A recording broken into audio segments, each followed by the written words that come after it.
Hi there, you are watching Victory Treasure Hunting. I'm Jake, and today I'm going to be showing you guys the 1956 Cadillac DeVille that we came across this week. The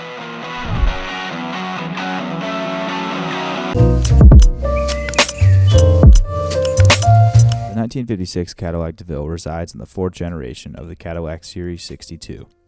While many fans of Cadillac may know the famous DeVille series, the 1956 Cadillac Coupe and Sedan DeVille models are the reason why Cadillac created a specific DeVille series. During the mid to late 1950s, both DeVille models of the Series 62 generated so much revenue for Cadillac that the company decided to establish a specific series off the DeVille models, which started in 1959.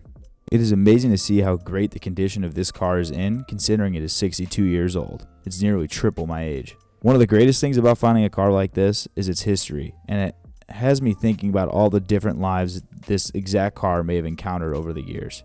Some of my favorite memories are driving with family and friends, and to think that we have a car with 62 years of potential memories is insane. There you have it. Just another treasure find at Victory Auto Wreckers. Be sure to hit the thumbs up if you enjoyed this video, and as a matter of fact, comment below and let us know your thoughts. Don't forget to subscribe to Victory Auto Wreckers and tap that notification bell so you can stay in tune with all of the new content we will be posting. If you are in the Chicagoland area, do not hesitate to come on down to our one and only location in Bensenville, located right near Chicago O'Hare Airport. Also, don't forget to follow us on all social media platforms as we post new content regularly to make sure you guys stay in touch with all of the new stuff Victory Auto Wreckers is doing. Thank you so much for tuning in to Victory Treasure Hunting, and we'll be posting a new video once we find something cool.